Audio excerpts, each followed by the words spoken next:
బంగారం కొనడం మానేసి ఉన్న బంగారాన్ని అమ్మేస్తున్న ప్రజలు. ఆ ఒక్క మాట, మోడీ గారు చెప్పిన ఆ ఒక్క మాట ఎంత పని చేసింది. లక్షకి చేరువలో బంగారం అంటున్నారు. ఇది నిజమా? నిజంగా ₹1,00,000 మళ్ళీ బంగారం, తులం బంగారం వస్తుందా? రోజు రోజుకి బంగారం ధర అయితే డౌన్ అవుతుంది. ఈ డౌన్ ఎక్కడి వరకు, ఈ పతనం ఎక్కడి వరకు, ఇలాంటి ఎన్నో విషయాలు ఈ వీడియో ద్వారా చాలా క్లియర్ కట్ గా ఇన్ఫర్మేషన్ ద్వారా మీకు ఇస్తున్నాను. సో వీడియో మొత్తం ఎక్కడ స్కిప్ చేయకుండా చూడండి. సో వీడియో చూసిన తర్వాత మీ బంగారాన్ని అమ్ముకుంటారా, లేకపోతే మీరు మళ్ళీ బంగారాల్లో పెట్టుబడి పెడతారా, ఇంకా కొంటారా?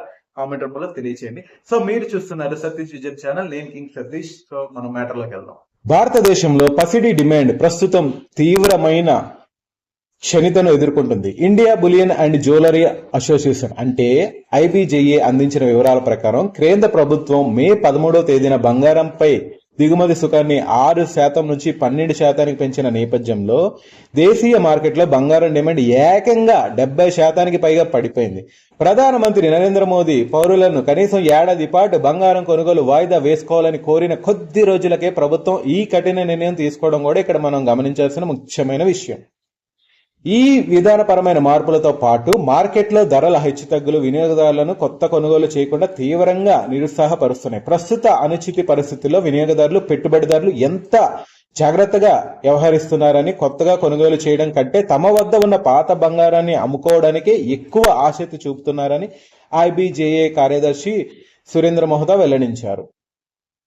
మార్కెట్లో కొత్త ఆభరణాల కొనుగోలు తగ్గడంతో వాడిన ఆభరణాల, పాత గోల్డ్ రీసైక్లింగ్ అమ్మకాల విపరీతంగా పెరిగాయి. అంచనాల ప్రకారం 2026 ఏప్రిల్ మరియు జూన్ మాసాల మధ్య సుమారు 50 టన్నుల పాత బంగారం మార్కెట్లోకి తిరిగి ప్రవేశించింది. ఇది గత ఏడాదితో పోలిస్తే 50% అదనపు పెరుగుదలను సూచిస్తుంది.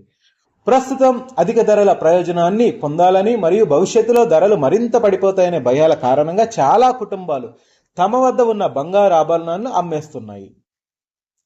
ధరలలో వచ్చిన ఈ తీవ్రమైన మార్పుల వల్ల పెట్టుబడిదారులు కూడా ఆందోళన చెందుతున్నారు. గడిచిన జనవరిలో 10 గ్రాముల గోల్డ్ ధర గరిష్టంగా సుమారు 1,80,000కి చేరుకోగా జూన్ నాటికి అది ఏకంగా 30% తగ్గి 1,40,000 కంటే డౌన్కి పడిపోయింది.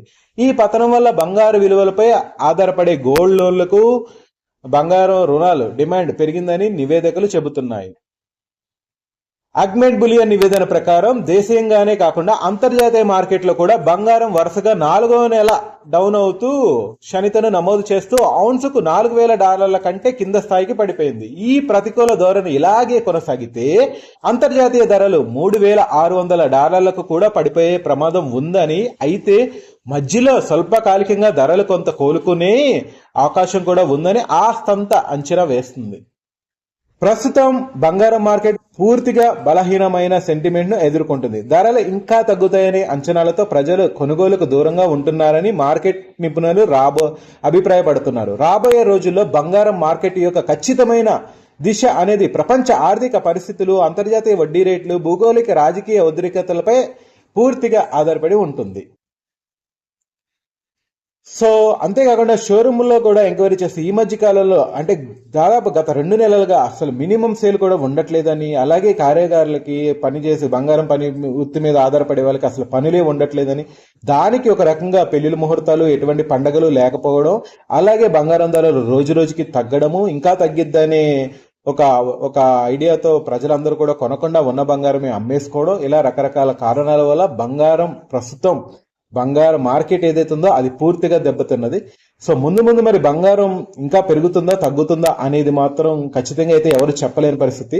బట్ ఒక రకంగా చూస్తే ఇప్పుడు మనకు వచ్చిన నివేదికల ప్రకారం ఇంకా తగ్గే ఛాన్సే ఉంది.